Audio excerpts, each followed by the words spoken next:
கர்த்தருடைய பார்வைக்கும் மனிதனுடைய பார்வைக்கும் வித்தியாசம். ரெண்டு பார்வை இருக்கு மொத்தம். சகேவை எல்லாரும் எப்படி பார்த்தாங்கன்னா பாவின்னு பார்த்தாங்க. ஆனால் இயேசு சகேவை எப்படி பார்த்தாரு சொல்லுங்க? ஆபிரகாமுடைய சந்ததியா பார்த்தார். கல் எறிஞ்சு கொல்றதுக்கு எல்லாரும் வேசியா பார்த்தாங்க உலகத்தான். ஆனால் கர்த்தருடைய பார்வை வேசியா பார்க்கல, அவளுக்குள்ள ரட்சிப்பு இருக்குன்னு பார்த்தாரு. பேதுருவை எல்லாரும் பார்த்தாங்க மறுதலிக்கிறவன் பார்த்தாங்க. ஆனால் கர்த்தருக்கு தெரியும் இந்த கல்லின் மேல் சபையை கட்டுவேன், பாதாளத்தின் வாசல்கள் இவன் தான் மேற்கொள்ள மாட்டான்னு பார்த்தாரு. அதுதான் கர்த்தருடைய பார்வைக்கும் மனிதனுடைய பார்வைக்கும் வித்தியாசம். உன் நினைவுகள் என் நினைவுகளில், உன் வழிகள் என் வழிகள் அல்ல. பலவானை முறியடிக்கும்படி இன்னொரு பலவானை தான் கொண்டு வந்து நம்ம ஃபைட் பண்ணுவோம். ஆனால் கர்த்தருடைய பார்வை பலவானை கொண்டு அடிக்க மாட்டார், பலகீனரை கொண்டு தான் அடிப்பார். பேதுரு சொல்றாரு, உங்களை வெள்ளியினாலும் பொன்னினாலும் மீட்கப்படாமல் கிறிஸ்து இயேசுடைய ஆட்டுக்குட்டியானுடைய விலையேற பெற்ற இரத்தத்தினாலே மீட்கப்பட்டீர்கள். இதுதான் எங்க பார்வை. பவுன் பாருங்க இன்னைக்கு கூடிக்கிட்டே போகுது. அதை நீங்க விலையேற பெற்றதுன்னு நினைக்கிறீங்க, அந்த அலங்கரிப்பு தான் விலையேற பெற்றதுன்னு நினைக்கிறீங்க. அது இல்லை.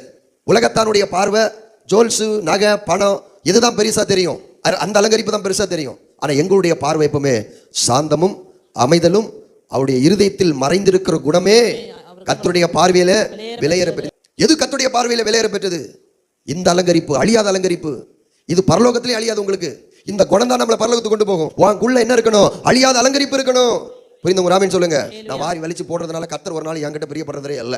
சோத்திரம். மனுஷன் பிரியப்படலாம், அவங்களுக்கு நிறைய இருக்குன்னு சொல்லலாம். ஆனால் அதனால என்ன கர்த்தர் ஒரு நாள் அவருடைய சிங்காசனத்துக்கு பக்கத்தில் என்ன உட்கார வைக்க போறது இல்லை. ஆனால் அதே நேரத்தில் நீங்கள் ஆவிக்குரிய கனிகளை கொடுத்து பாருங்க, உங்க வாழ்க்கை எப்படி தெரியுமா இருக்கும்? உங்களை பக்கத்தில் வச்சுக்குவாரு. இந்த ஜிப்பா உடுக்கிறதுனால ஆண்டவர் என்ன தூக்கி பக்கத்தில் வச்சுக்க மாட்டாரு. நான் ஜிப்பா உடுத்தி என் வாழ்க்கை சரியில்லைன்னா என்ன பிரயோஜனம்? நான் நகையை கலத்தி என் வாழ்க்கை சரியில்லை என்ன பிரயோஜனம்? நான் நகையை போட்டு என் வாழ்க்கை சரியில்லை என்ன பிரயோஜனம்? புரிஞ்சா இல்லையா?